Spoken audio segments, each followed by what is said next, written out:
Assalamualaikum warahmatullahi wabarakatuh. Perkenalkan, nama saya Muhammad Adlan Nazmi dengan NIM G0024170 dari kelompok B1. Dan kali ini saya akan menjelaskan laporan yang ketiga untuk laporan anatomi. Dan di sini topiknya tentang regio artikulasi genu. Nah, intinya ada seorang pria 23 tahun, dia mengalami cedera letuk saat main futsal gitu ya. Terus pas cedera itu ada bunyi krek gitu ya. Terus ya setelah itu dia merasa lutut tidak stabil, terus malah lama-lama jadi bengkak, terus nggak bisa digerakin gitu. Nah, jadi pertanyaannya, pertama, jelaskan anatomi penyusun artikulasi genu yang lengkap, lalu jelaskan ligamentium yang memperkuat artikulasi genunya, dan jelaskan anatomi untuk os femur. Oke, jadi kita bahas yang dari nomor pertama. Pertama kita bahas dari genu dulu, atau biasanya kita sebut sebagai daerah lutut ya, daerah lutut. Oke. Pertama di sini yang berartikulasi itu ada si condylus lateralis ossis. Lalu di sini dia berartikulasi dengan condylus lateralis tibia. Lalu setelah itu di bagian sini ada caput fibula yang nanti dia nempel ke tibia. Lalu di sini ada neck-nya. Oke, lalu di bagian di sini ada fossa intercondylaris. Lalu yang paling penting juga di sini ada patelanya, sebagai mungkin kita sebagai tempurung lutut ya kita bilangnya ya. Ini patelanya. Lalu di sana ada condylus medialis, ossis femoris, ini punyanya si femur yang nanti berartikulasi dengan condylus medialis tibia. Nah, di sini di bagian celahnya sini, yang di tengah-tengah sini ada yang namanya intercondylar eminence atau emencia intercondylaris.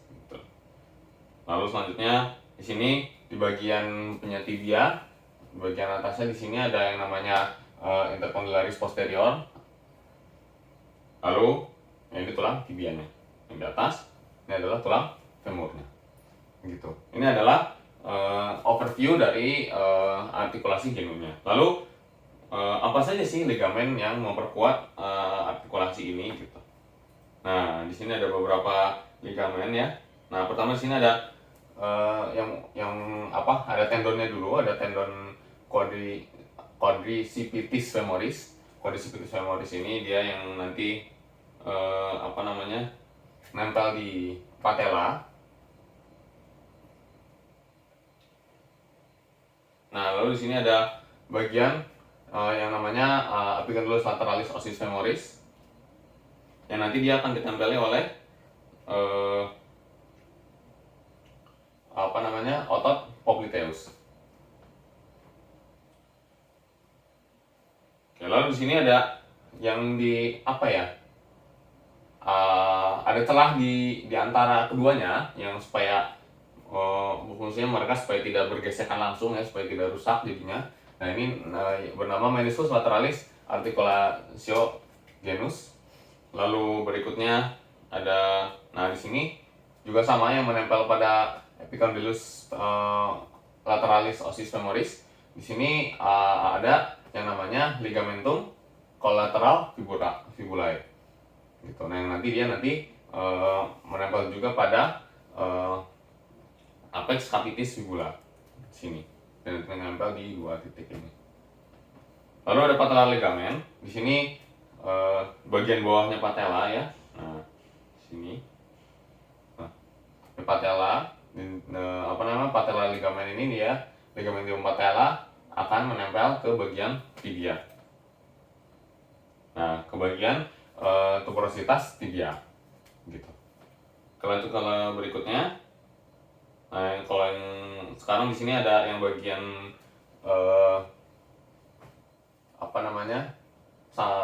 sampingnya lagi. Di sana ada ligamentum collateral tibia yang dia nanti akan menempel di medial epicondylus medialis femoris. Nah, setelah itu di sini ada yang lebih pendek sedikit, ada otot di sini, ada musculus semimembranosus. Sama dia juga menempel di epicondylus medialis. Lalu di sini ada sama celah di antara keduanya yang fungsinya supaya tidak bergesekan langsung. Di sana ada meniscus medialis articulatio genus. Ini bedanya di sini ya. Ini ada ini yang lateralnya lebih bagian medial, jadi ini lebih di bagian dalam. Lalu lanjut ke berikutnya. Nah, ini ada yang cukup besar di sini ya, yang bentuk melengkung. Di sini ada ligamentum popliteum obliquum. Sama dengan ini kan otot popliteus ya, jadi namanya mirip gitu. Lalu terakhir ada interosseus, membrana interossea. Nah, di sini membrana interossa crucis. Nah, ini yang dia jadi menyatukan antara tibia dan fibula. Oke, itu adalah penjelasan untuk ligamen yang memperkuat artikulasi genus. Oke, sekarang kita lanjut ke bagian berikutnya, yaitu os femur. Oke, sekarang kita fokus di os femurnya. Ya, ini adalah os femur. Ini ya, ini adalah os femur.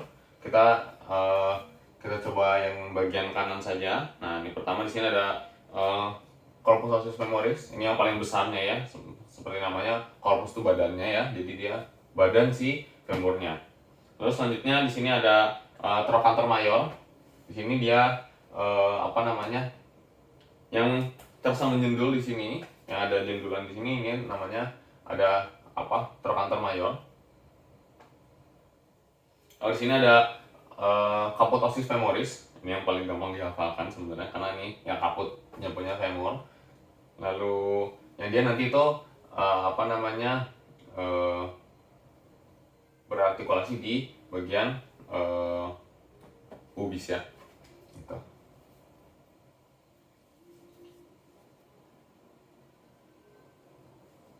Jadi ada hip joint gitu ya. Oke, lanjut ke berikutnya. Nah, di bagian sini ada yang namanya intercondylaris. Nah, ini di bagian di bagian posteriornya ya. Nah, di sini ada yang namanya ada cekungan gitu, namanya fossa intercondylaris. Oke, lanjut ke bagian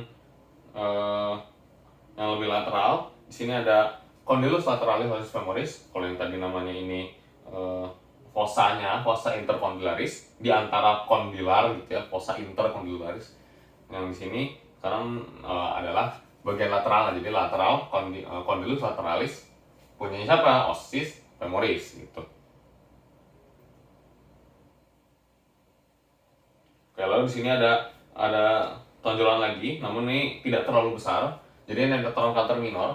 Nah, trochanter minor ini adalah bagian tulang yang jendulannya tidak sebesar trochanter mayor lah gitu ya. Dan dia ada di posisi di bagian lebih di posteriornya.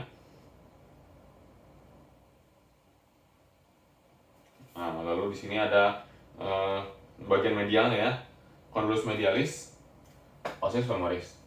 Ini tadi fossanya, ini yang lateral, ini ya bagian medialnya gitu ya, lebih dalam. Karena dia sejajar dengan si fossa caput osseus femorisnya.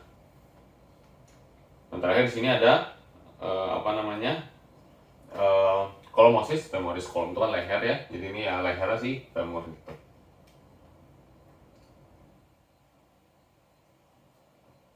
Oke, itu untuk parts-nya ya, itu untuk bagian-bagiannya. Nah, lalu di sini tuh ada bagian-bagian yang bisa teraba gitu ya. Jadi si surface-nya gitu ya. Nah, di sini ada fasces anterior femoris ya. Di sini ya seperti namanya di anterior, berarti dia mengarah anterior ya kan. Ini medialnya, ini anterior ke sana. Nah, ini fasces anterior medialis. Lalu ada tuberositas glutea. Nah yang ini tuberositas glutea. Nah ini tuberositas glutea. Lalu nah ini ada yang di dekat sini ada namanya linea intercondylaris di dalam fossa intercondylaris. Di bagian dalamnya fossa intercondylaris ini ada garis yang namanya linea intercondylaris. Oke, lalu di sini ada yang namanya krista. Ada namanya krista introcanterica.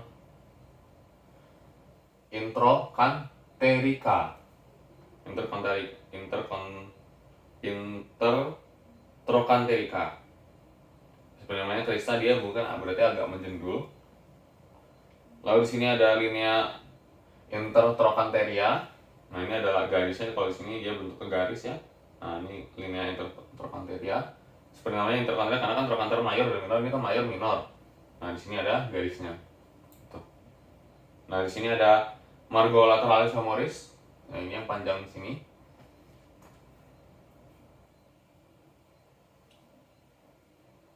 Lalu ada lateral supracondylaris, linea supracondylaris lateralis. Di sini garis yang ada di supra berarti di bawah kan, terus condylaris lateralis. Nah terus di sini ada bagian lateral fascias lateralis kan, surface yang bagian lateral kan, karena ini dia medial ke sana, ini lateralnya. Itu. Lalu ada linea aspera. Di sini di tengahnya ya, di bagian sini linea aspera. Lalu ada margo medialis femoris. Ini cukup panjang ini, yang ada di bagian medialnya. Kalau tadi lateral, margonya yang ini medial. Nah, lalu di sini ada supracondylaris medialis linea, dan berarti dia ada di bagian medial ya, tuh di bagian dalam. Ini kan medial di sini, bagian medial, dan dia garis ya, berupa garis. Di dekat condylaris, supracondylaris. Lalu di sini ada fascias medialis femoris. Di sini fascies yang mengarah ke medial, gampangnya gitu ya. Lalu di sini ada fascias patellaris osis femoris. Nah, nanti di sini berartikulasi dengan si patella itu di lututnya. Oke, lalu lanjut di sini ada fascias poplitea osis femoris. Poplitea osis femoris gini. Lalu ada fascies posterior femoris. Di sini kan dia fasciesnya, dia surface-nya di posterior, di bagian posterior.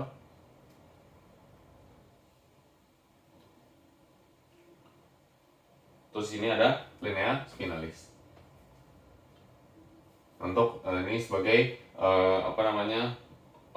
origonya untuk vastus medialis, otot vastus medialis. Makanya namanya linea spiralis. Gitu. Itu saja berarti penjelasan untuk laporan ketiga. Terima kasih banyak. Wassalamualaikum warahmatullahi wabarakatuh.